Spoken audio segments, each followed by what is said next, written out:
आवाज भी नहीं। 32 इलेक्ट्रॉन इन छठवां पीरियड। आपको जस्टिफाई करना है कि 32 इलेक्ट्रॉन होती है छठवां पीरियड में। कोई जस्टिफाई कर सकता है क्या इसको? कैसे फाइंड करेंगे? सिंपल तरीका होता है कि फाइंड करना है कि कौन कौन से ऑर्बिटल होंगे। तो ऑर्बिटल एनएस पी की एनपी, फिर n-1 into d और n-2 into f। ओके, और यदि 6 पीरियड की बात हो रही है तो ये होगी 6s, 6p, 6 minus 1 5, 5d, 6 minus 2 4f। अब देखो ये सारे ऑर्बिटल्स एग्जिस्ट करती है, ये सारे ऑर्बिटल्स एग्जिस्ट करती है कि नहीं करती है? करती है कि नहीं करती है? Yes sir. करती है। अब देखिए s कितने सारे ऑर्बिटल से वो चेक कर दो। s की एक ऑर्बिटल, p की 3 ऑर्बिटल, d की 5 ऑर्बिटल और f की 7 ऑर्बिटल्स होते हैं टोटल। ओके, आगे से मिलाओ तो 4 5 9 और 9 और 7 16, टोटल आपके पास 16 ऑर्बिटल्स आ गए। कितने ऑर्बिटल्स हैं आपके पास? 16 ऑर्बिटल्स हैं। तो 16 ऑर्बिटल्स हैं तो 16 ऑर्बिटल्स में सब मिला के 32 इलेक्ट्रॉन मिलेंगे। तो जितने electron is equal to number of elements. और इसको दूसरा ढंग से बना सकते हो कि S में 2 इलेक्ट्रॉन होती है, P में 6 इलेक्ट्रॉन होती है, D में 10 इलेक्ट्रॉन और F में 14 इलेक्ट्रॉन। इसमें मिलाओ तो 32 इलेक्ट्रॉन आएंगे। ओके, बट ऑर्बिटल की इंफॉर्मेशन रहनी चाहिए कि ऑर्बिटल जुड़ा होता है। अब चलिए लोकेट 117 एलिमेंट इन पीरियड के टेबल। 1 मिनट में टाइम दे रहा हूं आप लोगों को और इस क्वेश्चन को आप लोग बनाओ। 1 मिनट टाइम में दे रहा हूं आप लोगों को। 1 मिनट टाइम। सर 7 पीरियड कौन सा पीरियड? 7th period sir. हाँ, और group 17 17 very good very good. Sir in halogen period. Halogen halogen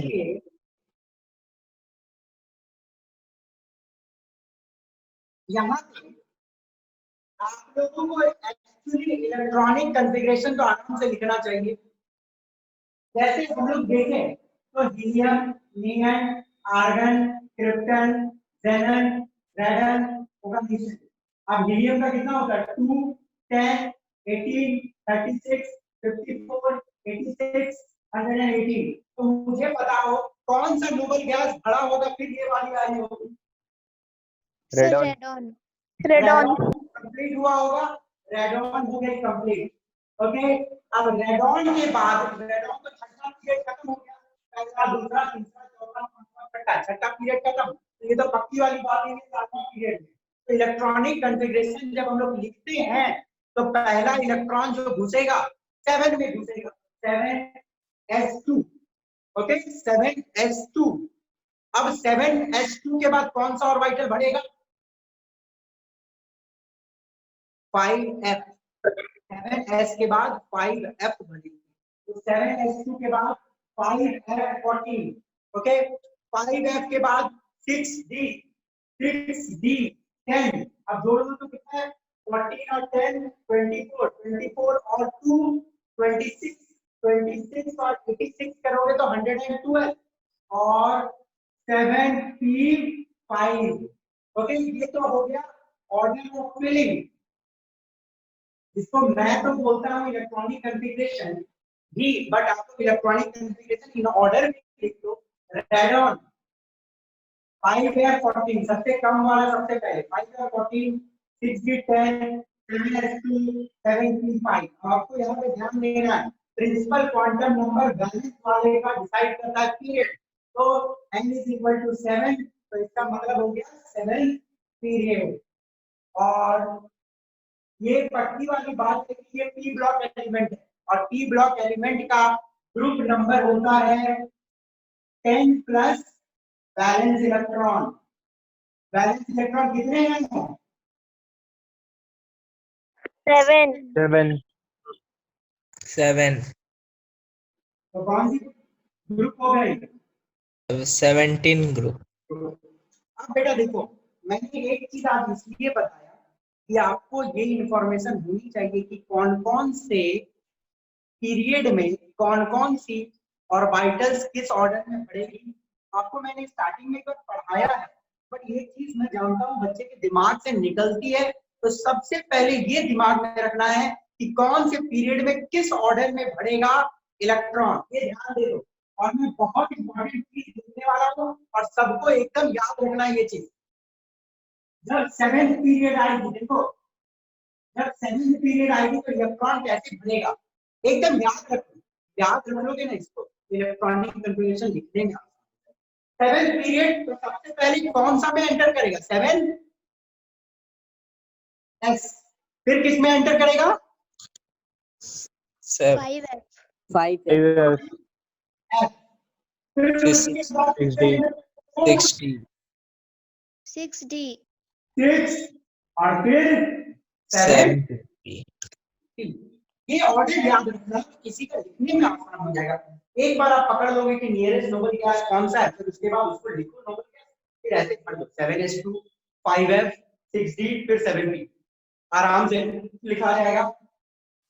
छठा पीरियड में पहले कौन सा बढ़ेगा 6S सर 6s फिर 4F 4f 5d 6d। Very good, इस तरह प्रैक्टिस कर लेना है, ठीक है ना। फिर फिफ्थ पीरियड का मैं यदि बात करूं 5S 5s 5s 4s f 4f नहीं, 4f यहाँ बढ़ता है, ठीक है ना। फिफ्थ पीरियड में 5s फिर 4d और 5p। फोर्थ पीरियड में 4S 3D 3D 4P 3d noble gas आगे रखो, लिखो। Third period 3s 2D 3S 3P 3s 2d 3S 3p 3P 2d कौन बोल रहा है, 2d सर कौन बोल रहा है sir 3S 3P 3s 3p 2d नहीं होता है, ओके। और सेकंड और फर्स्ट तो मालूम ही है, फर्स्ट में होगा 1s और सेकंड में 2S 2s 2P और 2p। देखो सब कुछ लिखिए, आप ऐसे प्रैक्टिस करें, इसको थोड़ा याद कर लेना आसान। 7s 2 कम 5s फिर 1 कम 6d फिर 7d, ओके। सारे इलेक्ट्रॉनिक बार बार मेरा जोर डालने का यही रीजन है कि ये चीज आपको याद है। 7th वाला का याद रखो, 6th वाला का याद रखो, बाकी सब अपने आप। 7s 5s 6d 7d रटना मत। 7s फिर f भरेगी तो 2 कम 5s फिर 1 कम 6d फिर 7d, ऐसे याद करो, ओके। क्लियर है? तो जल्दी से इसको लिख लो, इसको लिख लो, और मैंने एक बार लिखवाया भी है, ध्यान से, ये इंपॉर्टेंट। बेटा मेरी ऑडियो आज क्लियर है कि गड़बड़ है?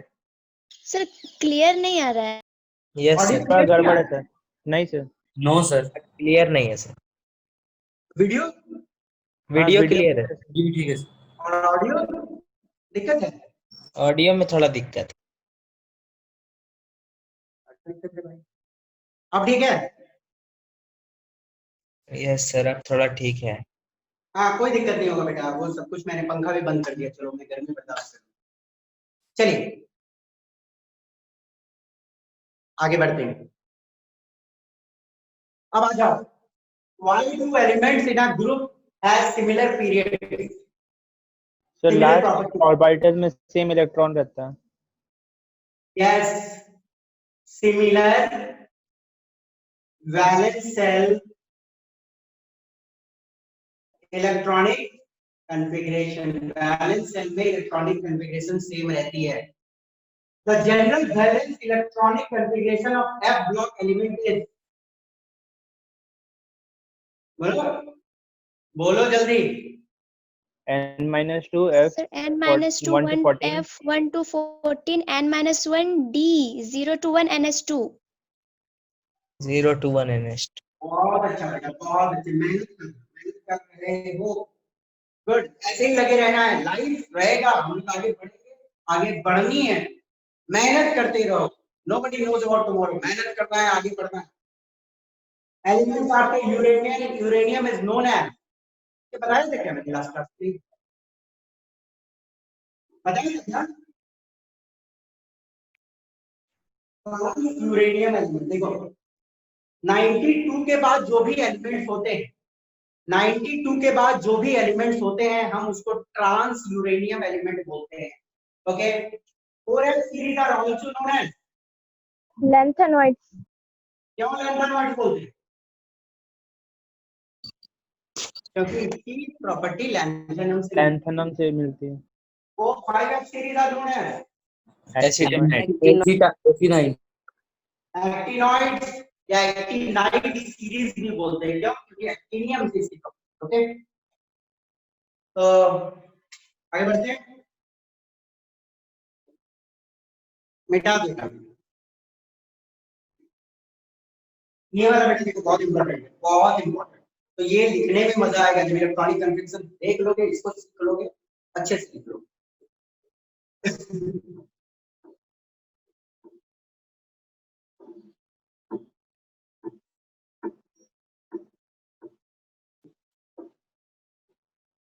एक सेकंड रुकना थोड़ा सा.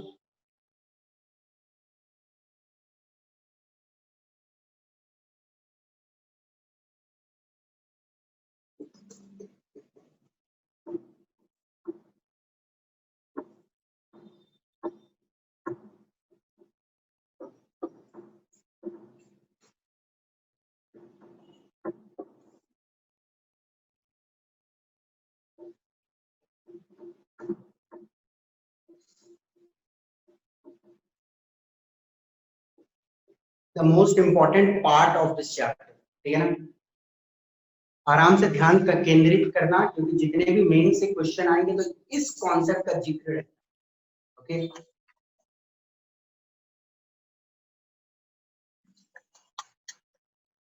चलिए देखते हैं.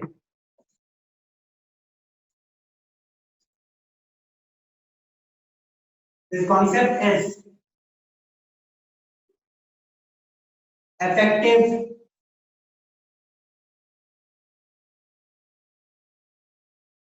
nuclear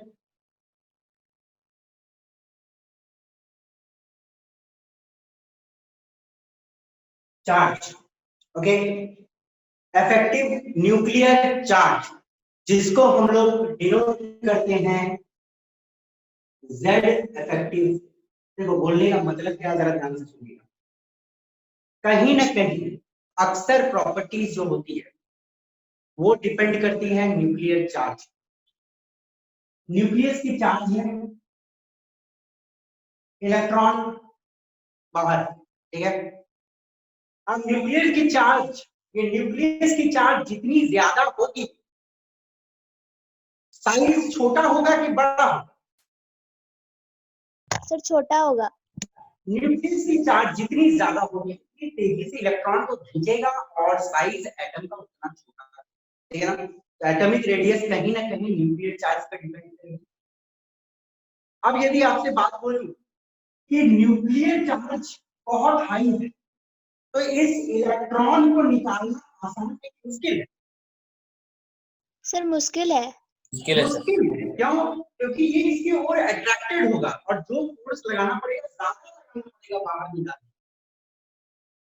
तो आयोनाइजेशन एनर्जी होती है इलेक्ट्रॉन निकालने की एनर्जी वो भी काफी हाई हो जाएगी. तो कहीं ना कहीं बहुत ज्यादा प्रॉपर्टीज जो होती है अक्सर प्रॉपर्टीज जो होती है वो न्यूक्लियर चार्ज पे डिपेंड करती है. बट न्यूक्लियर चार्ज का इफेक्ट जितना सामने वाले इलेक्ट्रॉन्स पे होता है ये जरूरी नहीं है कि बाहर वाले इलेक्ट्रॉन्स पे उतना ही अट्रैक्शन का इम्पैक्ट हो. इसको हम लोग एक कॉन्सेप्ट के थ्रू समझते हैं. जरा सपोज करो 1 मिनट के लिए कि एक ऑर्केस्ट्रा होगा. ठीक है ना? एक ऑर्केस्ट्रा हो रही है और एक सिंगर यहाँ पे गाना गा. ओके यहाँ पे फर्स्ट लाइन ऑफ ऑडियंस बैठी है. Next second line of audience बैठी है. Next third line of audience battery. Okay, तो ये जो गाना गा रहा है, ये गाना हो सकता है इस ऑडियंस को, जो पहला स्टेज में बैठा हुआ है, उसको काफी तेज सुनाई हो सकता है, और इस ऑडियंस को ये गाना थोड़ा धीमा सुनाई दे। ये भी हो सकता है कि ये ऑडियंस को थोड़ा और धीमा आवाज सुनाई दे। ऐसा हो सकता है क्या? हो सकता है कि Yes, नहीं? sir. Yes, sir. Yes, sir. हो सकता है। एक रीजन, पहला सिंपल रीजन जो आपके दिमाग में आएगा दैट इज डिस्टेंस। पहला सिंपल रीजन तो दिमाग में आएगा कि डिस्टेंस दूर से इसके हो सकता है। पर एक और रीजन मैं आपको बोलूंगा, जब ये गाना गा रहा है तो आदमी यहाँ पे बैठा हुआ, तो गाना क्या है, आदमी से टकरा रहा, आदमी बैठा हुआ उससे टकरा रहा है, उसकी आवाज फिर आगे बढ़ रही। एक्चुअली क्या है, जो आदमी बैठा हुआ एक फिल्टर की तरह कर रहा है, आवाज को थोड़ा रोक रहा है, फिर आवाज को पार होने दे रहा है। तो आवाज को क्या कर रहा है, सामने वाला ऑडियंस थोड़ा सील कर रहा है आगे बढ़ने से, थोड़ा सील कर रहा है आगे जाने से। ऐसा हो रहा है कि नहीं हो रहा? हो रहा है, Yes, sir. हो रहा है, ठीक है ना?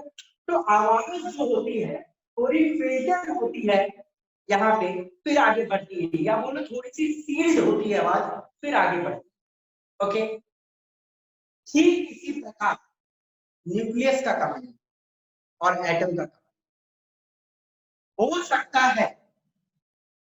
पहले सेल में जो इलेक्ट्रॉन्स हैं उनको न्यूक्लियर चार्ज का इंपैक्ट ज्यादा फील।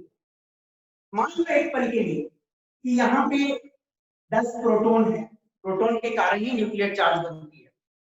10 प्रोटॉन है, और ये जो पहला वाला सेल है इसमें जो इलेक्ट्रॉन है, इसको मैं मान सकता हूं कि 10 प्रोटॉन की पूरी इफेक्ट फील हो रही है। ओके, और वो अट्रैक्टेड है उसके तरफ।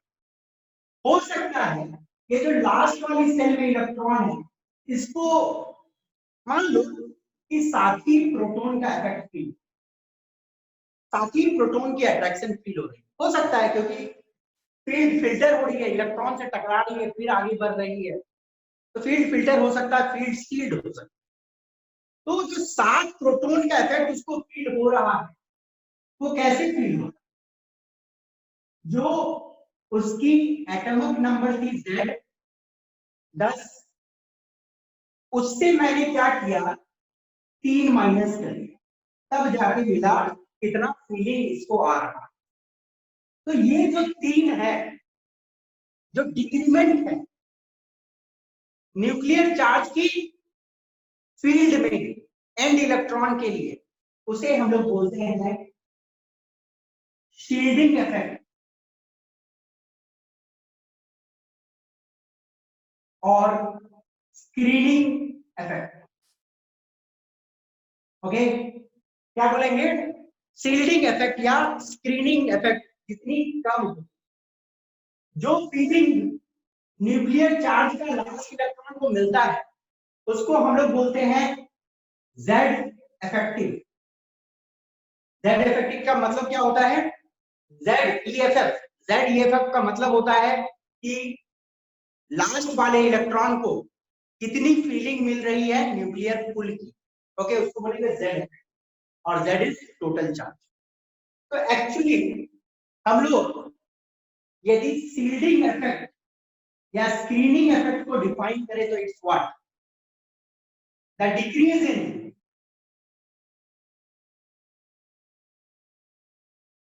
force of attraction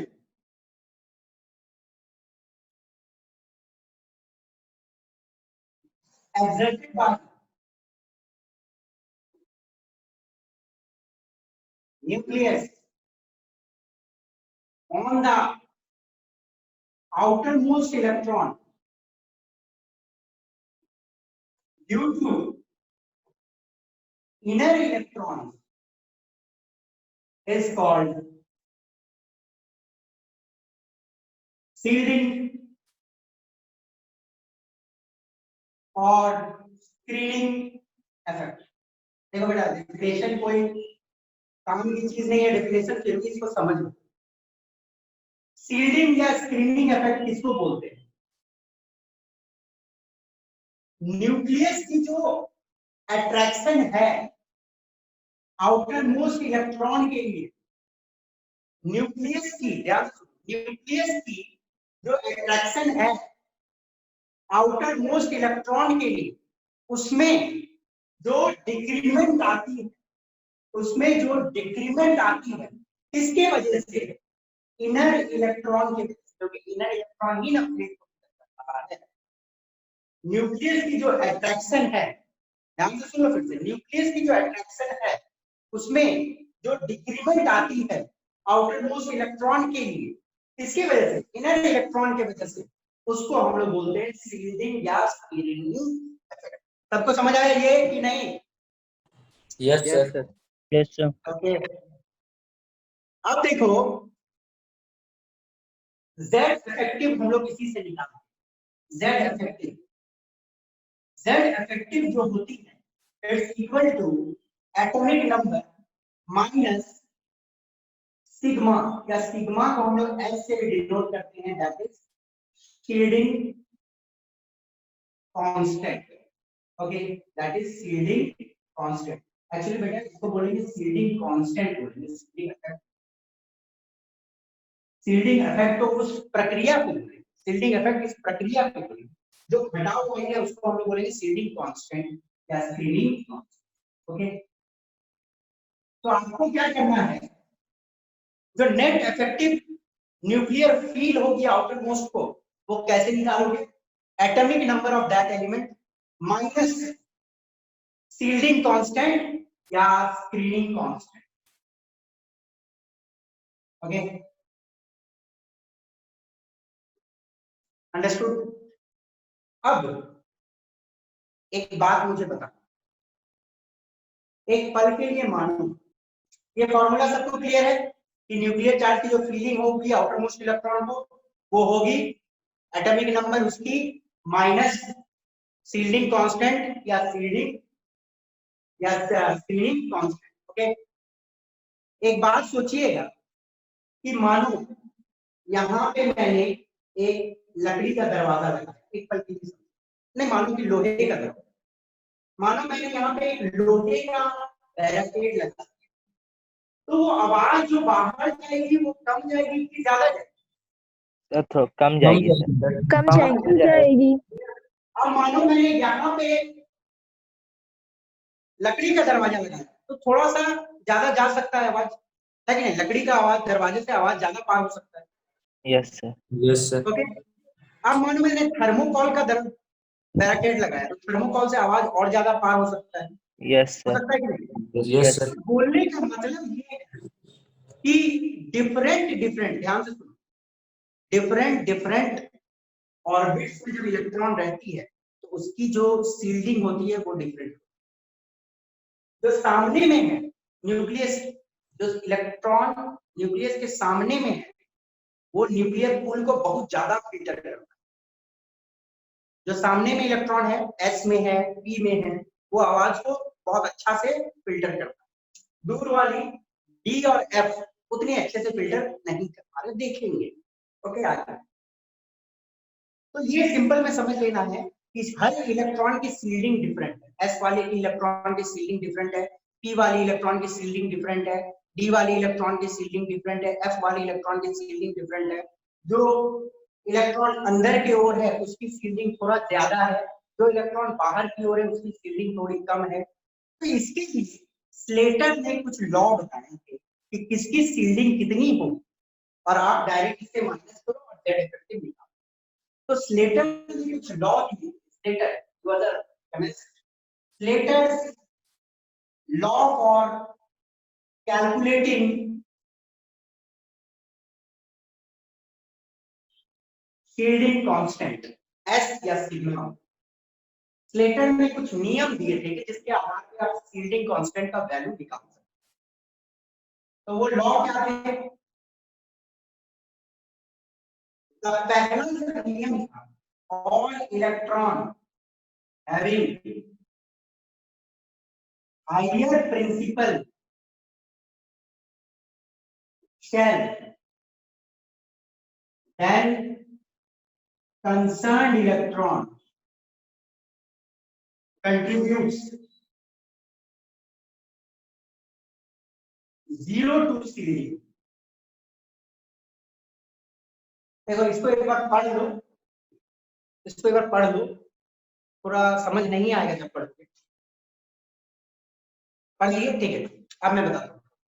all electron, जो भी इलेक्ट्रॉन हाईएस्ट प्रिंसिपल सेल में होगा, बोलने का मतलब मैं यदि बात कर रहा हूं कि इस इलेक्ट्रॉन को, एक पल के लिए मैं बात कर रहा हूं इस इलेक्ट्रॉन पे न्यूक्लियस का कितना चार्ज का फीलिंग होगा, क्या मैं बात कर रहा हूं कि इस इलेक्ट्रॉन पे न्यूक्लियस के चार्ज का कितना फीलिंग होगा, वो डिपेंड करेगा किसके फिल्टर पे, इधर वाले जो इलेक्ट्रॉन है, इस पे जो इलेक्ट्रॉन है, इसमें जो इलेक्ट्रॉन है, उसके फिल्टर पे डिपेंड। क्या ये डिपेंड करेगा बाहर में जो इलेक्ट्रॉन है उस पे? नहीं। यदि एक सिंगर गाना गा रहा है तो उसकी आवाज तो इधर से आ रही है, तो फिल्टर तो हो रहा है इधर से हो रहा है। यदि कोई ऑडियंस बाहर में बैठा हुआ है उससे क्या मतलब, वो तो आवाज को फिल्टर नहीं कर सकता है क्योंकि आवाज इधर से आ रही है। तो बोलने का मतलब क्या है, कोई भी इलेक्ट्रॉन जो बाहर में है, मतलब कोई कंसर्न इलेक्ट्रॉन का बात कर रहा हूं, मतलब ये वाला इलेक्ट्रॉन का मैं यदि बात, यदि कोई और इलेक्ट्रॉन जो हाईएस्ट प्रिंसिपल सेल, मतलब जैसे मैं चौथा सेल के इलेक्ट्रॉन का बात कर रहा हूं और कुछ इलेक्ट्रॉन पांचवा सेल में है, तो वो कोई सील्डिंग नहीं करता, वो सील्डिंग जीरो, कोई सील्डिंग नहीं कर सकता, simple. Okay, second highest principal समझ गए ना? जैसे मैं फोर्थ सेल का बात कर रहा हूं तो फिफ्थ सेल वाली इलेक्ट्रॉन कोई सील्डिंग नहीं कर सकती क्योंकि वो बाहर के हो है, सिंपल बात है। दूसरा all electron in same principal से, मतलब उसी सेल, हाईएस्ट प्रिंसिपल सेल मतलब बाहर की ओर वाला है, तो कोई सील्डिंग नहीं करता। All electron in same principal shell contribute 0.35 to shielding। okay, all electron in same principal cell, मान लो मैं चौथा सेल का, फोर्थ सेल, और एक सेकंड के लिए जस्ट ऐसे समझ लो कि फोर्थ सेल में 5 इलेक्ट्रॉन, मैं जस्ट बोल रहा हूं, मान लो कि फोर्थ सेल में 5 इलेक्ट्रॉन, तो मैं कोई एक पर्टिकुलर इलेक्ट्रॉन का बात करूंगा, कोई एक पर्टिकुलर इलेक्ट्रॉन का बात कर रहा हूं कि इस पे न्यूक्लियर चार्ज की कितनी फीलिंग आ रहा है। ओके, तो हम लोग क्या करेंगे, यदि 5 इलेक्ट्रॉन है, 1 2 3 4 5, तो एक का तो हम लोग बात ही कर रहे हैं, उसी पे बात कर रहे हैं कि कितना फीलिंग होगा, तो उसको एक्सक्लूड करेंगे और 1 2 3 4 4 into 0.35। अंडरस्टूड? ऑल इलेक्ट्रॉन, जितने भी इलेक्ट्रॉन सेम प्रिंसिपल सेल में होगी, उसी प्रिंसिपल सेल में होगी, जिस इलेक्ट्रॉन का हम यदि बात कर रहे हैं तो वो कंट्रीब्यूट करेंगे 0.35 टू CD। और ये ध्यान रखना है, यदि 5 इलेक्ट्रॉन है तो 5 से इंटू मत करना, एक इलेक्ट्रॉन का तो हम बात ही कर रहे हैं, तो बाकी 4 के कारण सीडिंग होगी, बाकी 4 के कारण फिल्टर। Okay, understood? अब बोलोगे सर कि इलेक्ट्रॉन यहाँ है, यहाँ है, यहाँ है, तो ये कैसे फिल्टर कर रहा है? तो देखो, इलेक्ट्रॉन यदि सेम सेल में तो रिपल्सन तो होता है ना आपस में, तो रिपल्सन के कारण इलेक्ट्रॉन थोड़ी दूर जाता है, जिसके कारण न्यूक्लियर चार्ज का फीलिंग भी कम। Okay, simple. वैसे ये सारे कैलकुलेशन कहाँ से हुए हैं उसमें आपको दिमाग नहीं है। ओके, जस्ट ये वैल्यूज थोड़ा सा दिमाग में। तो यदि 10 इलेक्ट्रॉन है तो सिर्फ 9 से इंटू करेंगे यदि same principal. Third, electron n n-1 shell. Sir हाँ बोलिए सर 0.53 से 2 की क्या लिखे सर उसके बाद? 0.35 लिखे, 2s, 2 ठीक है। कांस्टेंट, ठीक है। Electron in n-1 shell contribute 0.85 to shielding for s and p electron. ध्यान से देखो, ये इंपॉर्टेंट है। इलेक्ट्रॉन इन n-1 सेल, यदि मैं कोई 5वां सेल के इलेक्ट्रॉन का कहानी का बात करूं, ठीक है ना, और फोर्थ सेल में उससे एक नीचे वाले सेल में कुछ इलेक्ट्रॉन है, मानो 2 इलेक्ट्रॉन, तो वो 2 इलेक्ट्रॉन कितना फिल्टर करेगा, 2 into 0.85 each electron in n-1 shell contribute 0.85 to seeding each। यदि पांचवें सेल के इलेक्ट्रॉन का बात हो रहा है तो चौथा वाला एक कम वाला नीचे कंट्रीब्यूट कितना करेगा, 0.85 ईच। ओके, कौन इलेक्ट्रॉन, s और p वाले, ठीक है ना, s ऑर्बिटल और p orbital.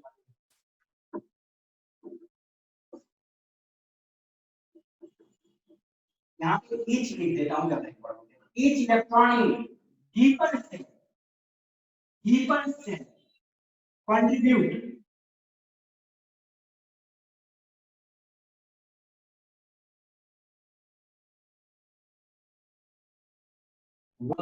for s and p electron. देखो 1 2 सीडिंग बोलने का मतलब क्या है, ध्यान से सुन लो। Each electron in deeper shell, यदि मैं कोई पांचवें सेल के इलेक्ट्रॉन का बात करता हूं तो फोर्थ वाला तो हो गया n-1, ओके, n-1 तो कंट्रीब्यूट करेगा 0.5। और डीपर मैं थर्ड वाला सेल में है या सेकंड वाला सेल में है, यदि पांचवा का बात हो रहा है उससे एक कम तो 0.85 कंट्रीब्यूट करेगा, पर उससे और ज्यादा कम रहेगा। मान लो 5 की बात हो रही है तो मैं बात कर रहा हूँ थर्ड की, सेकंड की और फर्स्ट की, तो ये डीपर सेल, तो ये कंट्रीब्यूट करेगा 1 टू सीडिंग, 1 कंट्रीब्यूट करेगा दिमाग में। Okay, very important. और इसके लिए s और p, each electron in n-1 और deeper contribute 1 to seeding, और ये वाला है for d and f electron. ध्यान देना, d and f इलेक्ट्रॉन यदि n-1 में एक नीचे, यदि कोई फिफ्थ वाली सेल की बात हो रही है, ठीक है ना, फिफ्थ वाली सेल की इलेक्ट्रॉन की बात हो रही है, तो फोर्थ वाली में जो डी इलेक्ट्रॉन है, फोर्थ वाले सेल में जो डी इलेक्ट्रॉन है वो 1 कंट्रीब्यूट करेगा सीडिंग को। यदि मानो थर्ड में, यदि मान लो कि थर्ड में भी डी वाले इलेक्ट्रॉन है तो वो भी 1 कंट्रीब्यूट करेगा। ओके, ऐसे एग्जांपल देख लो। छठा सेल नहीं है, छठा सेल, तो छठा सेल में पांचवा में डी इलेक्ट्रॉन होते हैं, चौथा में भी डी इलेक्ट्रॉन होती है, तो पांचवा वाला इलेक्ट्रॉन ईच कंट्रीब्यूट करेगा 1 टू सीडिंग, अंदर वाले भी 1 टू सीडिंग, ठीक है ना।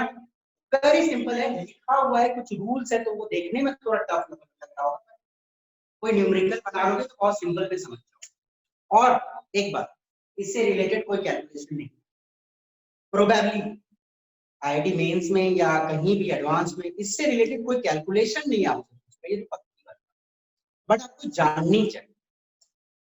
तो एक न्यूमेरिकल करूंगा तो क्लियर हो जाएगा। एक बार और फिर से मैं बता रहा हूं, यदि कोई इलेक्ट्रॉन, यदि कोई इलेक्ट्रॉन बाहर है और मैं अंदर वाले इलेक्ट्रॉन को का बात कर रहा हूँ कितना फीलिंग होगा, तो वो 0 कंट्रीब्यूट करेगा सीडिंग को, तो आपको 0 माइनस करना। ओके, यदि सेम प्रिंसिपल सेल का बात करते हूँ तो 0.35 कंट्रीब्यूट करती है ईच।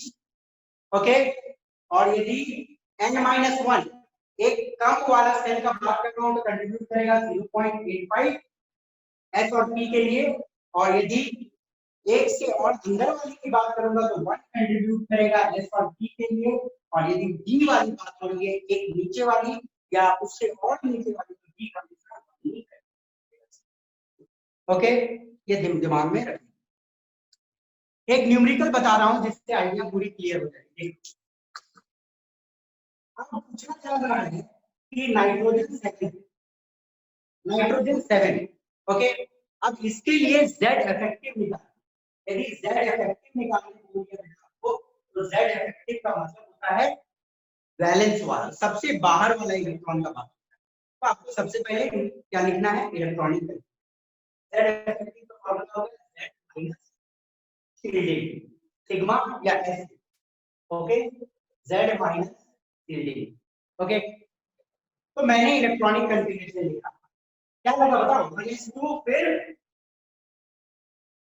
2s2 2s2 फिर 2p3 2p3। ओके, अब मैं बात कर रहा हूँ z इफेक्टिव मतलब आउटर मोस्ट इलेक्ट्रॉन की बात। तो सबसे पहले सेल बांट लो, ये एक सेल है, ये एक सेल है। प्लीज अपना आवाज बंद कर लो, कोई आवाज चालू है किसी का, ऑडियो बंद कीजिए प्लीज। सेल बांट लो, सेल बांट लिया, ठीक है। तो आउटर मोस्ट सेल में हम लोग पहले एस कैलकुलेट, ठीक है। आउटर मोस्ट सेल में कितने इलेक्ट्रॉन हैं? so 5 5। तो हम लोग सेम सेल की बात हो रही है, तो 5 इलेक्ट्रॉन है, 1 2 3 4 5। तो कोई एक वैलेंस का बात कर रहे हैं, कोई एक वैलेंस का बात कर रहे हैं, और सेम सेल में यदि रहता है तो कितना कंट्रीब्यूट करता है? so 4 0.35 each, 0.35 each. तो एक इलेक्ट्रॉन कंट्रीब्यूट करेगा 0.35, तो 4 इलेक्ट्रॉन कितना फिल्टर करेगा? 4 into 0.35। कोई दिक्कत? शील्डिंग की बात हो रही है, लास्ट सेल में 5 इलेक्ट्रॉन है, 3 2 5 इलेक्ट्रॉन, ठीक है ना। कोई एक इलेक्ट्रॉन वैलेंस वाला पकड़ेंगे तो 4 के कारण शील्डिंग होगी, 1 2 3 4। और यदि सेम प्रिंसिपल सेल में रहता है, सेम और electron in same principal shell contribute 0.35 each to shield, तो 0.35 ईच, तो 4 into 0.35 प्लस डीपर सेल में भी इलेक्ट्रॉन है। डीपर सेल में कितने इलेक्ट्रॉन है? 2 so 2 इलेक्ट्रॉन। और कितना डीप है? एक ही डीप है ना, n-1 में। n-1 वाला कितना कंट्रीब्यूट करता है शील्डिंग? so 0.85 हाँ, तो प्लस 2 इलेक्ट्रॉन है नीचे वाली सेल में, कंट्रीब्यूट करेगा 0.85। ओके, अब इसको इनटू करोगे तो 4 into 0.35 होगी 1.4। ओके, 1.4 होगी, और ये हो जाएगी 1.7, तो टोटल आ जाएगी 3.1। ये हो गया शील्डिंग कांस्टेंट, ठीक है ना। तो आपको क्या करना है, Z इफेक्टिव मतलब न्यूक्लियर चार्ज आउटर के लिए निकालना है। तो Z होता है आपकी नाइट्रोजन के लिए Z कितनी होती है? 7। तो आपको क्या करना है, 7 से कितना माइनस कर देना है? 3.1। तो कितनी आएगी? 3.9। तो नाइट्रोजन के केस में आउटर मोस्ट इलेक्ट्रॉन को कितनी फीलिंग मिल रही है न्यूक्लियर चार्ज की? 3.9। अंडरस्टूड? Very simple. अब देखिए, चलो मैं आपको एक निकाल के देता हूं, आप लोग भी निकालो। मैं एक क्वेश्चन दे रहा हूं, आप लोग बस ये बैलेंस दिमाग में रखना। सेम सेल 0.35, एक नीचे 0.85, और नीचे 1, और डी वाले रहेंगे तो 1 हमेशा। ओके, एक क्वेश्चन और दूंगा मैं, इसको जल्दी आपको एक स्क्रीनशॉट ले लो। अरे कौन है? Sir video clear? आप बोलिए बेटा।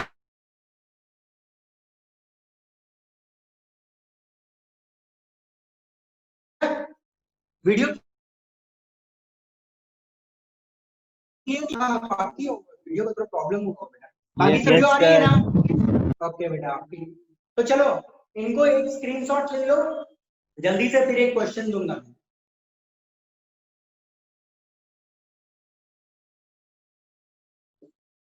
हो गया बेटा? yes यस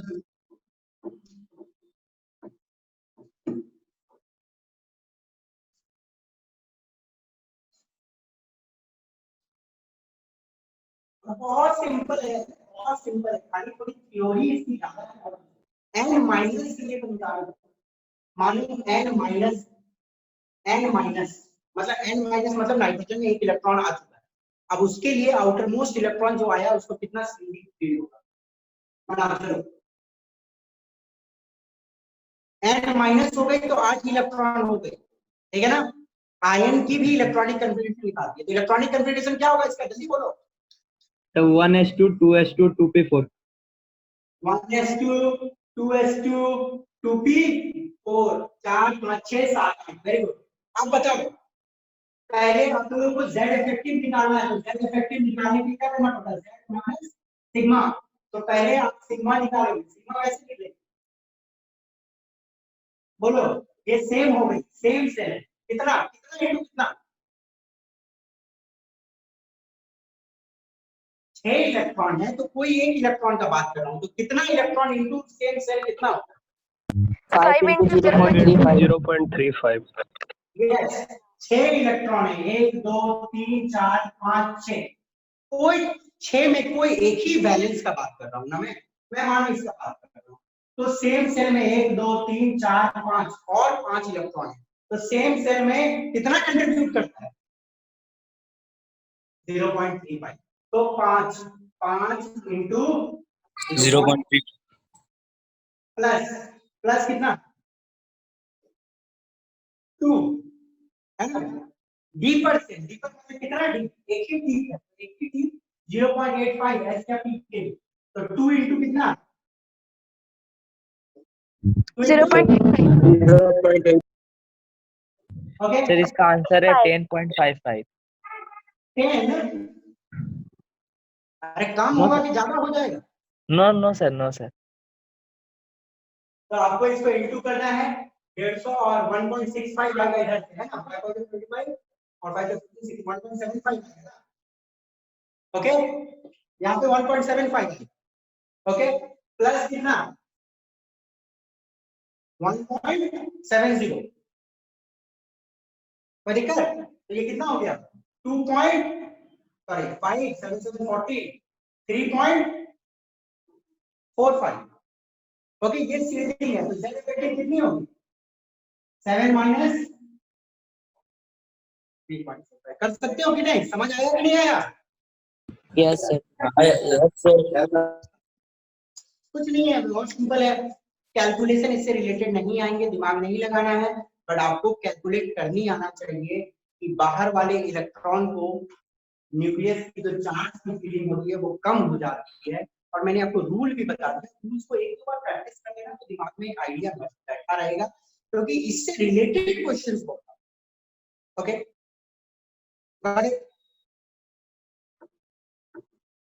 कोई भी ऐसा बच्चा जिसको ये समझ नहीं आया, कोई भी ऐसा, सबको समझ आएगी कि नहीं, हाँ या ना, सर उसका कैलकुलेशन एक बार बता दीजिए।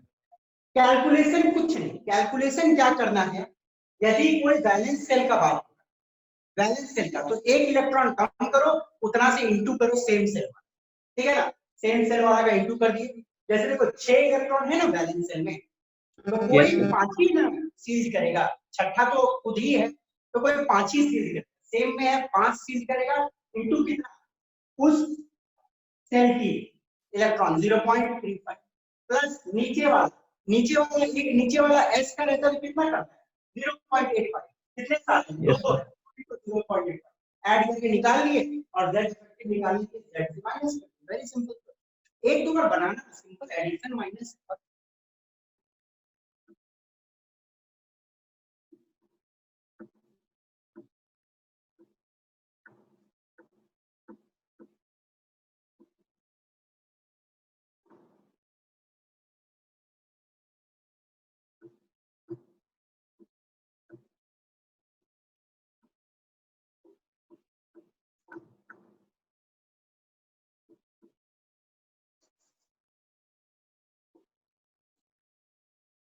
चलो एक और एग्जांपल पकड़ते हैं,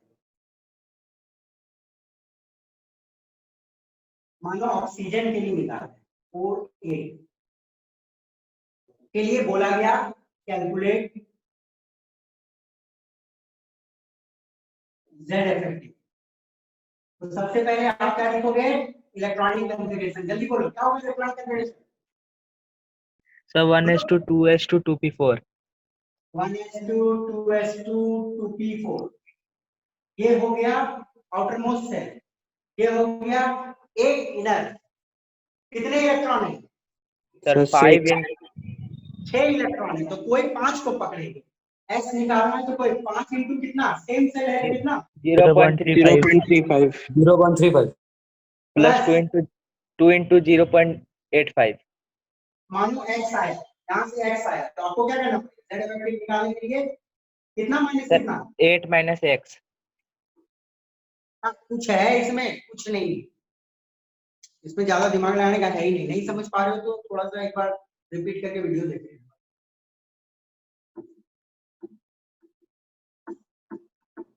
क्योंकि मैं बोल रहा हूँ कि इससे रिलेटेड कोई क्वेश्चन क्यों नहीं आएंगे, इस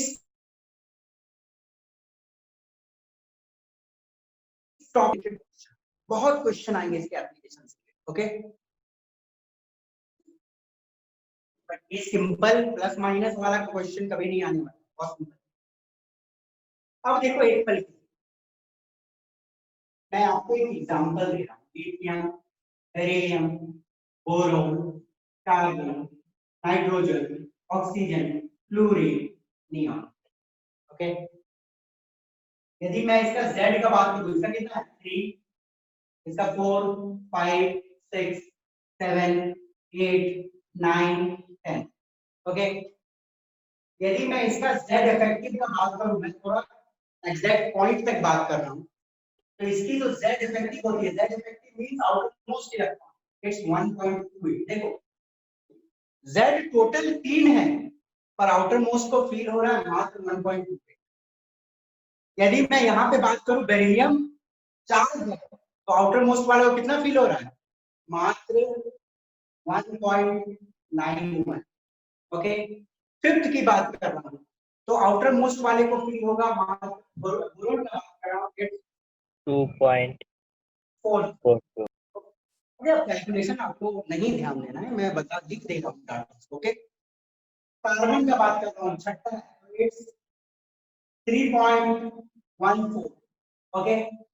नाइट्रोजन के लिए इट्स 3.83, इसके लिए 4.45, इसके लिए 5.10 और इसके लिए 5.76। कितनी कम हो जाए, कितनी कम हो जाए आउटर मोस्ट के लिए, लगभग आधा होते चल रहा है, लगभग आधा होते चल रहा है, ओके। तो ये दिमाग में आपको रखना। अब मेरा एक बात आपको बोलना है कि आप इन वैल्यू को रट मत लेना, मैं जस्ट आपको समझाने के लिए और दिखाने के लिए कितनी इंक्रीमेंट डिक्रीमेंट होती है आउटर मोस्ट सेल के लिए चार्ज की फीलिंग, वो दिखाने, क्योंकि देखो ये वैल्यू रट के आपको कोई फायदा नहीं होगा। इनऑर्गेनिक में भी क्वेश्चन जो पूछे जाते हैं, या मेंस की बात करूं या एडवांस की बात करूं, देखो पीरियडिक टेबल मेनली हम लोग इनऑर्गेनिक सेक्शन ही ले लेते हैं, ओके। जो क्वेश्चन एक नेशनल लेवल का एग्जाम पूछता है वो स्टूडेंट का इंफॉर्मेशन नहीं चेक कर रहा है कि वो कितना रटा है कि नहीं रटा है, वो कॉन्सेप्चुअल क्वेश्चन पूछेगा, इसकी एप्लीकेशन पूछेगा। वो थोड़े ही पूछेगा कि मतलब ये धनबाद में एक तो प्लेग्राउंड है उसमें कितने सारे बल्ब लगे हुए हैं ये बता दो, 5, 7, 8, 9। वो आपका इंफॉर्मेशन नहीं चेक करता, वो आपके कॉन्सेप्ट को चेक करता। तो बस आपको ये अनुमान लगाना है इन सब चीजों से कि कितनी डिक्रीमेंट, तो इसकी एप्लीकेशन काफी। तो इनऑर्गेनिक के क्वेश्चंस के लिए खासकर लास्ट 30 इयर्स की क्वेश्चंस जो आईआईटी में पूछी गई उनको बना लेना है। खासकर इनऑर्गेनिक में क्वेश्चंस जो बनने का चांसेस होता है, वहां पे तो कॉन्सेप्ट कम है तो क्वेश्चंस रिपीट भी होते हैं, मेंस में भी क्वेश्चन रिपीट होते हैं इन इनऑर्गेनिक सेक्शन। तो आपका काम है फर्स्ट ऑफ ऑल एनसीईआरटी को तो टोटली बहुत अच्छे से पढ़ लेना है और लास्ट 30 इयर्स के क्वेश्चंस को बना लेना है। कॉन्सेप्चुअल पार्ट वाले क्वेश्चंस पूछे जाएंगे, चार्ट जो चार्ट दिया रहता है किताब में उन सबको अच्छे से, ठीक है ना। बाकी आपको यहाँ से ये चीज समझ आ गया होगा कि किस तरह की चार्ज में डिक्रीमेंट होती है आउटर मोस्ट इलेक्ट्रॉन, ओके।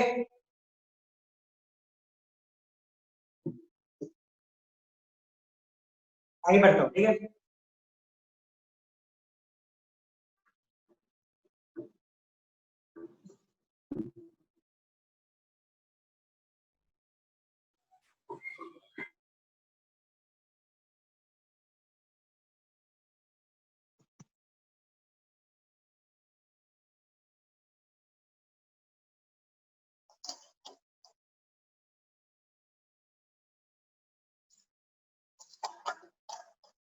ये तो कहानी हुई इसकी।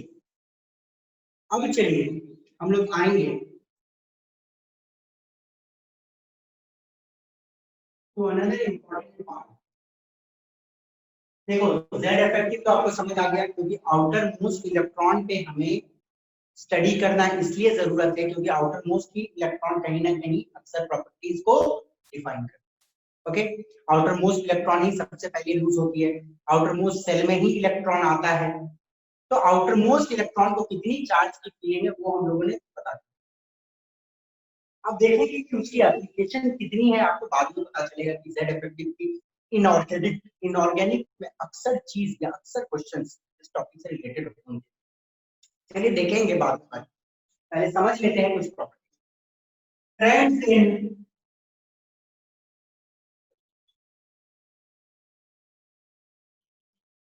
फिजिकल प्रॉपर्टी, हम लोग देखने वाले हैं ट्रेंड्स इन कुछ फिजिकल प्रॉपर्टी। ओके, देखो फिजिकल प्रॉपर्टी बोलने का मतलब क्या है, जैसे फॉर एग्जांपल एटॉमिक रेडियस इत्यादि।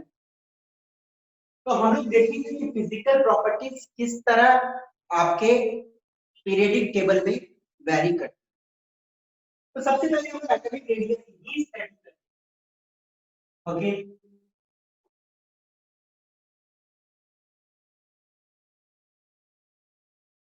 देखो एटॉमिक रेडियस हम लोग जूनियर क्लास में पढ़े हुए हैं। एटॉमिक रेडियस क्या होता है, बड़ा सिंपल में हम बोल देंगे कि एक न्यूक्लियस है जो फिक्स्ड है, और जो सबसे बाहरी सेल में जो इलेक्ट्रॉन है उसका डिस्टेंस आप निकाल लीजिए, आपको एटम की रेडियस निकल जाएगी।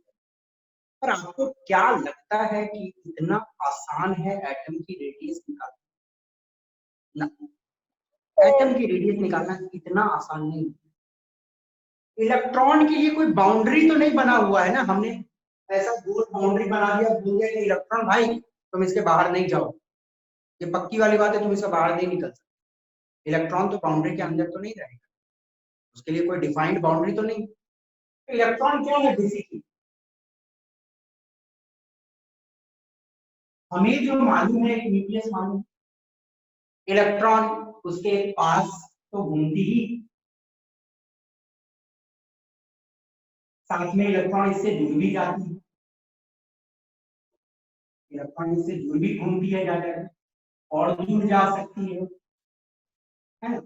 अब इलेक्ट्रॉन इस छोटी सी न्यूक्लियस से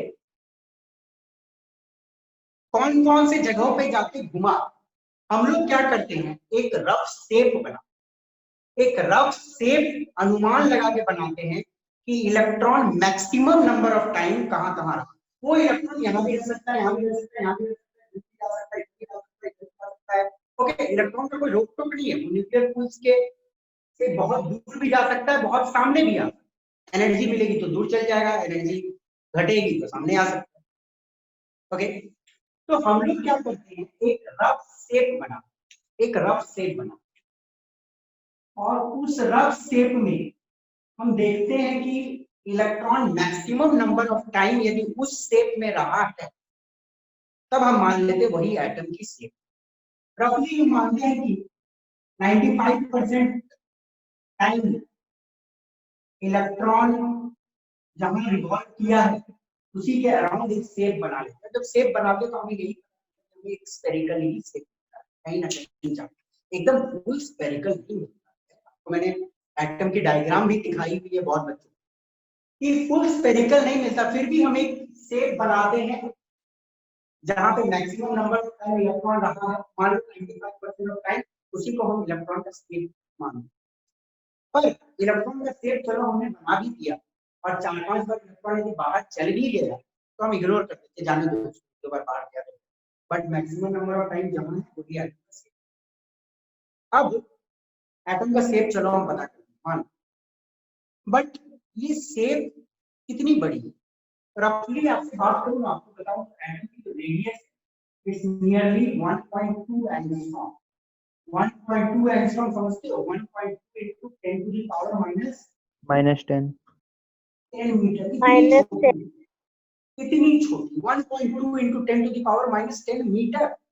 ये काफी छोटा वैल्यू है, और हमारे पास कोई ऐसा फिजिकल सिस्टम नहीं है कि हम इतनी छोटी रेडियस को नाप पाए। नहीं, पॉसिबिलिटी नहीं है हमारे पास कोई ऐसी फिजिकल एबिलिटी है कि नहीं कि हम लोग एटम का इतना छोटा डिस्टेंस नाप लिया और उसका रेडियस बता सकते। नहीं, तो एक इंडिविजुअल एटम का आप रेडियस पता कर लोगे, ये तो नामुमकिन वाली बात। तो हम लोग पता कैसे करते हैं? आपको भी मालूम है एटम नॉर्मली बॉन्डेड स्टेट में रहती है ना? तो हम लोग क्या करते हैं, कोई दो एटम पकड़ते हैं जो अपने बॉन्डेड स्टेट, कोई भी दो एटम पकड़ लिए जो अपने बॉन्डेड स्टेट, ओके, एक दूसरे से बॉन्ड बना के रखते हैं, और हम लोग क्या करते हैं, उसकी न्यूक्लियस टू न्यूक्लियस डिस्टेंस को major, okay.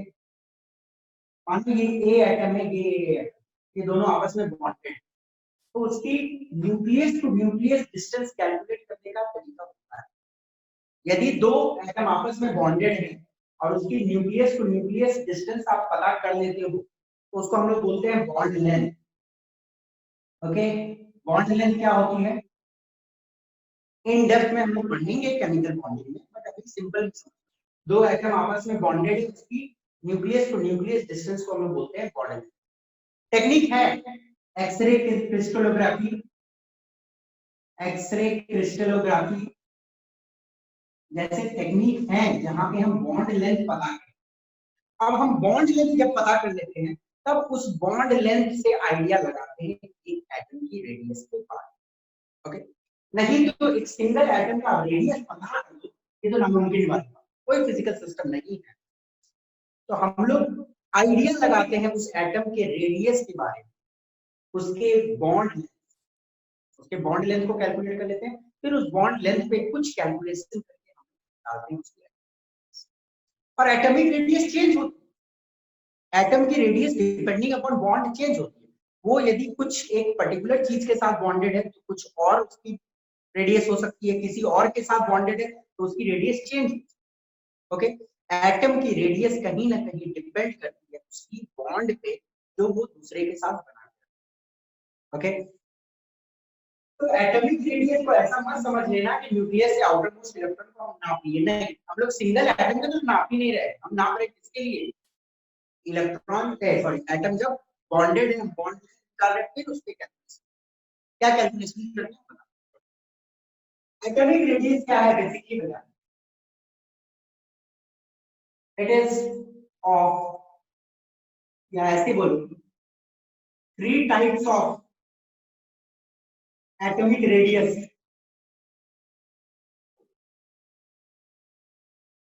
is taken into consideration,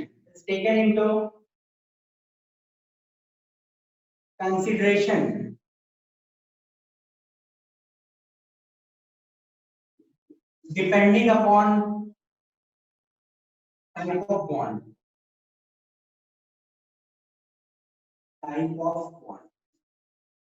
किस तरह का बॉन्ड एक एटम ने बनाया, किस तरह का बॉन्ड एक एटम ने बनाया, ओके, किस तरह का बॉन्ड एक एटम ने बनाया, उसके ऊपर हम लोग एटॉमिक रेडियस को क्लासिफाई करते हैं 3 टाइप्स। क्योंकि अभी आप लोगों को मैंने बताया कि depending upon the type of bond atomic radius change हो सकती है। सिंपल सी बात है, आप भी समझ सकते हो कि बॉन्ड यदि काफी स्ट्रॉन्ग है या वीक है तो एटम ज्यादा फैल सकता है या कॉन्ट्रैक्ट कर सकता है, ओके। तो टाइप ऑफ बॉन्ड के हिसाब से हम लोग 3 type of atomic radius classify करते हैं, और वो है पहला कोवेलेंट रेडियस। देखो कोवेलेंट रेडियस, देखो हर एलिमेंट के लिए डिफरेंट एलिमेंट डिफरेंट टाइप के बॉन्ड का लिंक, तो हर एलिमेंट के लिए एटॉमिक रेडियस अलग ढंग से कैलकुलेट। कोवेलेंट रेडियस नाम से ही पता चल रहा है कि कोवेलेंट बॉन्ड का बेसिकली फॉर कौन सा, बता मुझे इसके लिए हो सकता है कोवेलेंट बॉन्ड, तो कोवेलेंट बॉन्ड के लिए बेसिकली फॉर नॉन, जहां पे नॉन मेटल्स है वहां पे हम लोग कोवेलेंट रेडियस निकालेंगे। क्यों? क्योंकि नॉन मेटल्स अक्सर कोवेलेंट बॉन्ड बनाती है, अब सभी को मालूम है नॉन मेटल्स कोवेलेंट बॉन्ड बनाते हैं, इसलिए हम लोग कोवेलेंट रेडियस मानते हैं। एक होती है मेटेलिक रेडियस। मेटेलिक रेडियस हम लोग कैलकुलेट करते हैं फॉर मेटल्स। मेटल्स जो आपस में एक दूसरे के सामने सामने आइटम्स रहते हैं वहां पे हम लोग मेटेलिक रेडियस लगाते हैं। जो मेटल्स रहते हैं वहां पे हम लगाएंगे मेटेलिक रेडियस। और एक और होती है van der Waals radius. Van der Waals radius तो ये अक्सर हम लोग यूज करते हैं। वैन डेर वाल्स रेडियस हम लोग यूज करते हैं अक्सर फॉर नॉन मेटल्स इन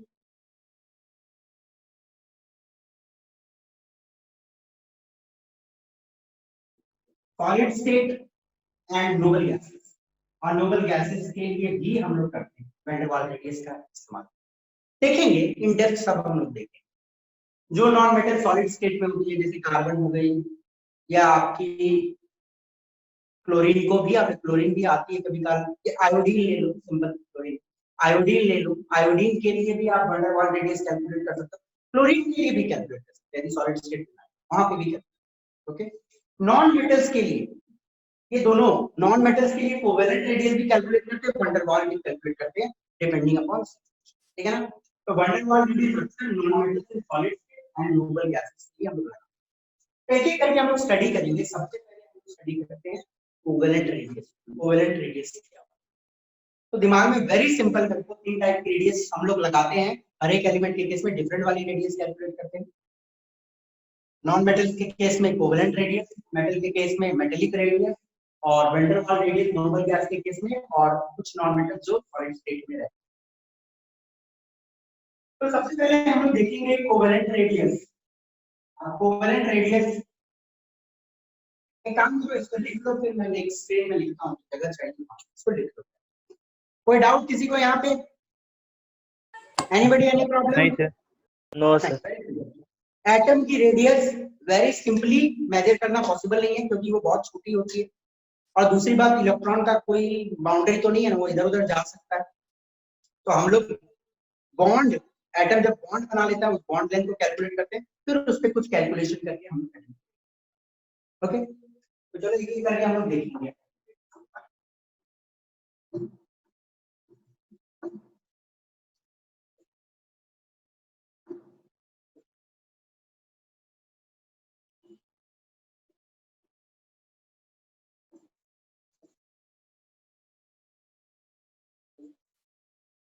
देखिएगा कोवेलेंट रेडियस, कोवेलेंट रेडियस क्या होती है?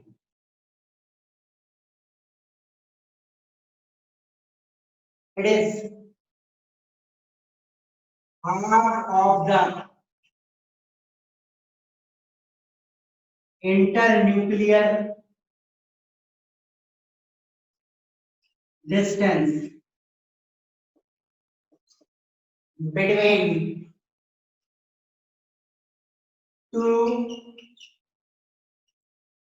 covalent bonded atoms in a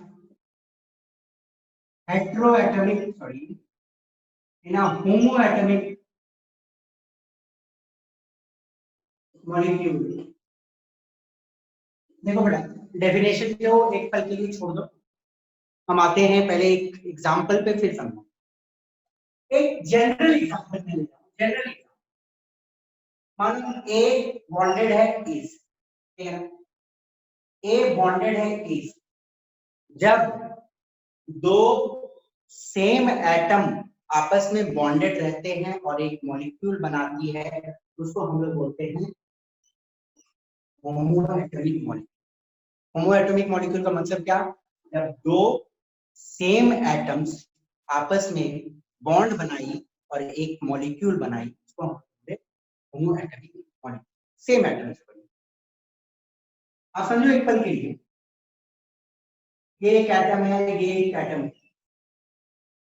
okay, कौन सा बॉन्ड है ये? कोवेलेंट बॉन्ड, ठीक है ना। कौन सा बॉन्ड है?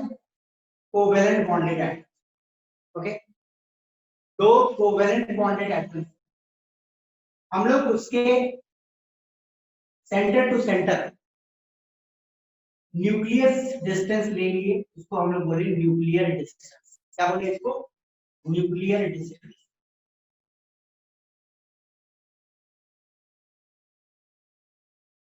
इसको मैंने डिनोट किया डी से। अब आपको क्या करना है,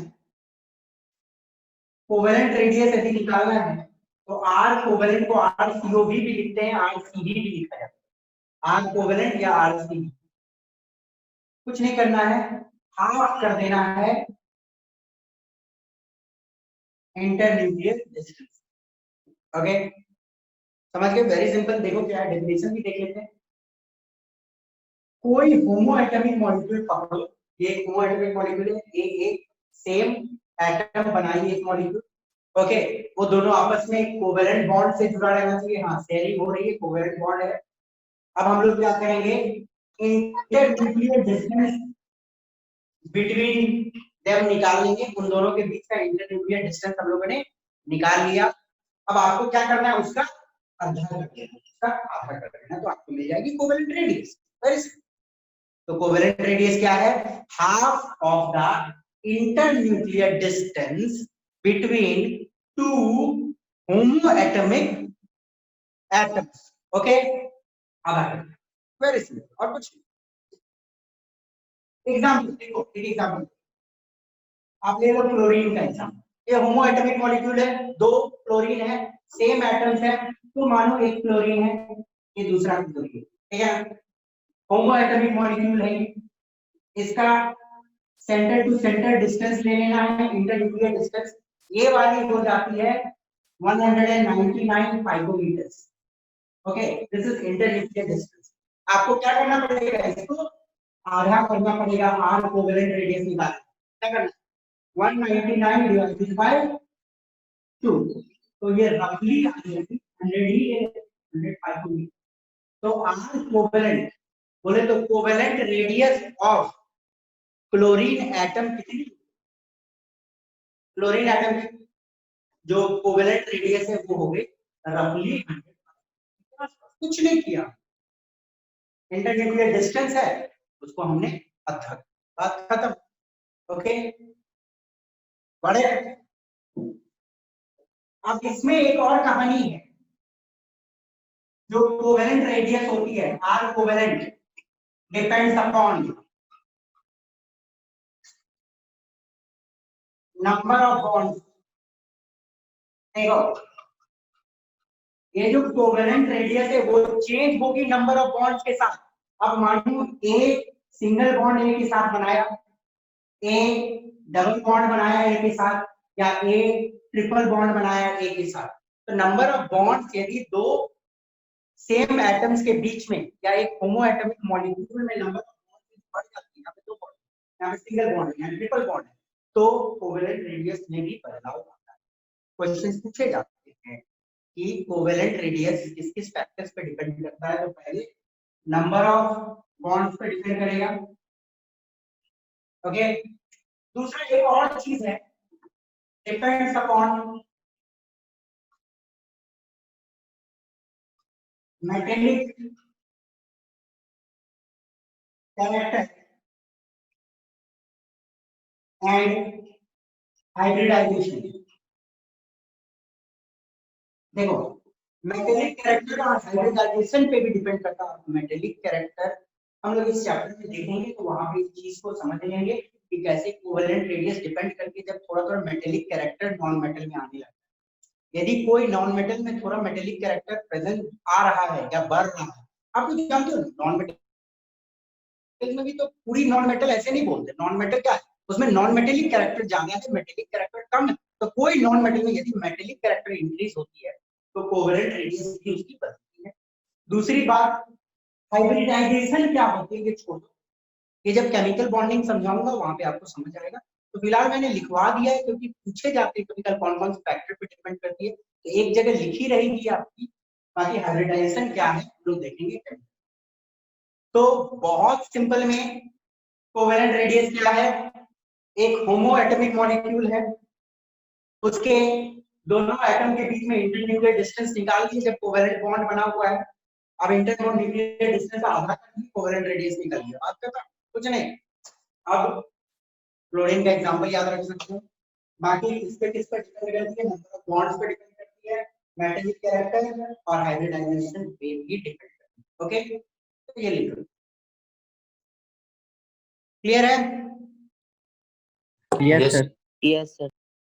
ओके, और देखो बेटा एक बात बताता हूँ, स्लेटर रूल जो मैंने बताया ना, इसको थोड़ा सा एक दो चार पांच को बना लेना, मैक्सिमम 4-5 का इलेक्ट्रॉनिक कॉन्फ़िगरेशन लिखना और जेड इफेक्टिव निकाल लेना, और उससे ज्यादा दिमाग लगाने की जरूरत नहीं है।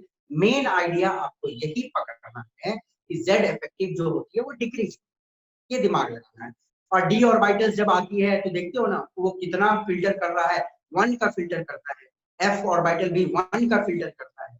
ये सब दिमाग में रखना है कि डी और एफ ऑर्बिटल ज्यादा सील्ड करता है ना, सील्डिंग हो रही है ना उस हिसाब से, तो वो दिमाग में रखनी है, सील्डिंग कैसी है।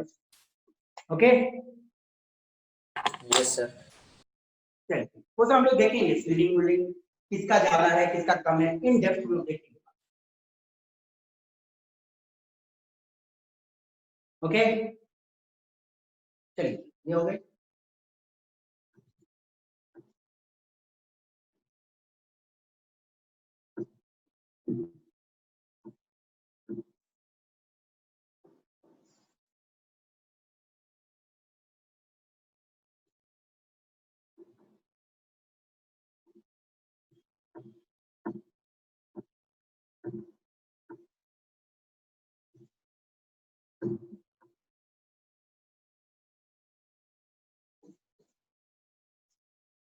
काम करते आज इतना ही रहेगा, ठीक है, आज आगे नहीं ले जाते क्योंकि टॉपिक अटकेगी बीच में।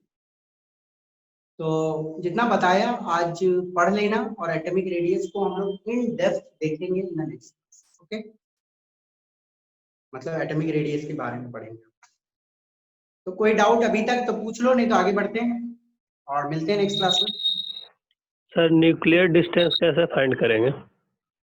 न्यूक्लियर डिस्टेंस वो Yes. एक्सरे क्रिस्टलोग्राफी टेक्निक होती है, एक मिनट आवाज बंद करो, वो टेक्निक होती है, एक्सरे क्रिस्टलोग्राफी टेक्निक्स होते हैं, जहाँ पे हम लोग एक चैप्टर आएगी सॉलिड स्टेट, जहाँ पे हम लोग पढ़ोगे, इसमें एक चैप्टर आएगी सॉलिड स्टेट, जहाँ पे आपको पता चलेगा किस तरह न्यूक्लियर डिस्टेंस को हम लोग, एक बहुत ही मॉडर्न टेक्निक है, उसको भी डेप्थ में आप नहीं पढ़ो, डेप्थ में आपको नहीं पढ़ना, बस सिंपल में आप जान लो कि एक टेक्निक होती है एक्सरे क्रिस्टलोग्राफी, जिसके बीच में इंटर न्यूक्लियर डिस्टेंस को, बस अभी इतना लिखना।